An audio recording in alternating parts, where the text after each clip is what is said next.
9월 3일 오늘의 큐티 시작하겠습니다. 하나님의 말씀 예레미야 27장 1절부터 11절 말씀입니다. 유다 왕 요시아의 아들 여호야김의 통치 초기에 여호와께로부터 이 말씀이 예레미야에게 임했습니다. 여호와께서 내게 이렇게 말씀하셨다. 너는 줄과 멍에를 만들어 내 목에 걸어라. 그러고 나서 예루살렘에 있는 유다 왕 시드기야에게 온 사신들을 통해 에돔 왕, 모압 왕, 암몬 자손의 왕, 두로 왕, 시돈 왕에게 전가를 보내라. 그 사신들에게 명령해 자기 군주들에게 전하라고 하여라. 이스라엘의 하나님 만군의 여호와가 이렇게 말한다. 너희 군주들에게 이렇게 말하라. 내가 큰 능력과 펼친 팔로 땅과 땅 위의 인간과 짐승을 만들었다. 그리고 내가 보기에 합당한 사람에게 내가 그것을 주었다. 이제 내가 이 모든 나라들을 내 종 바벨론 왕 느부갓네살의 손에 넘겨줄 것이다. 내가 또한 들짐승들을 그에게 주어 그들을 섬기도록 할 것이다. 바벨론 땅이 멸망할 때가 오기까지 모든 민족들이 느부갓네살과 그의 아들과 그의 손자를 섬길 것이다. 그러나 그 후 많은 민족들과 큰 왕들이 그를 정복할 것이다.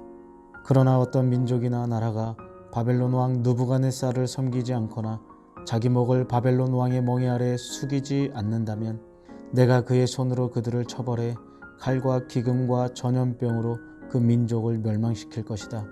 여호와의 말이다. 그러므로 너희가 바벨론 왕을 섬기지 않을 것이라고 말하는 너희의 예언자들이나 너희의 점쟁이들이나 너희의 꿈꾸는 사람들이나 너희의 무당들과 너희의 마술사들에게 너희는 귀 기울이지 말라. 그들은 너희에게 거짓을 예언해 그 결과 너희를 너희 땅에서 멀리 떠나게 할 것이다. 내가 너희를 쫓아낼 것이고 너희가 멸망할 것이다. 그러나 어떤 민족이라도 바벨론 왕의 멍에 아래에 자기 목을 숙이고 그를 섬긴다면 내가 그들을 자기의 땅에 남게 할 것이니 그들이 그 땅을 갈고 그곳에서 살 것이다. 여호와의 말이다. 아멘. 오늘 말씀을 보면 하나님께서는 연대에서 바벨론을 대적하려는 유다 왕을 비롯해 에돔 왕, 모압 왕, 암몬 자손의 왕, 두로 왕, 시돈 왕에게도 바벨론을 섬기라고 말씀하십니다. 그렇지 않으면 멸망하게 될 것이다라고 엄히 경고하시는데요.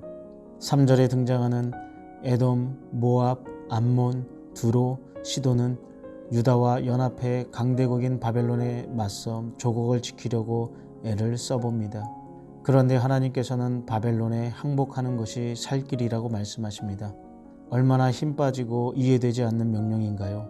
백성은 줄과 멍에를 목에 걸고 다니며 항복하고 포로가 되어야 한다는 예레미야의 암울한 예언보다 애국심을 북돋우는 거짓 예언자들의 말에 마음이 더 기울였을 겁니다. 그러나 백성이 모르는 것이 있습니다.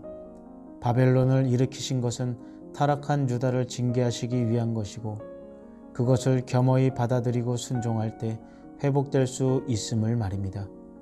우리 역시 하나님의 뜻과 주권을 무시한 채 우리의 뜻과 감정을 만족시키는 일에 열심을 낼 수 있습니다.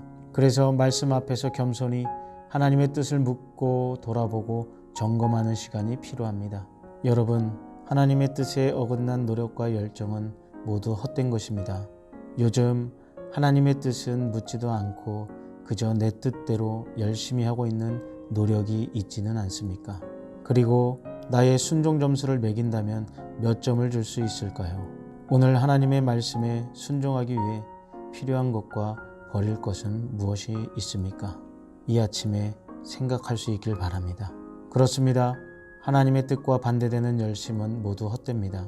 오늘 말씀을 묵상하며 내가 열심히 최선을 다하던 일이 과연 하나님의 뜻과 목적에 합당한 일인지를 돌아보기 바랍니다.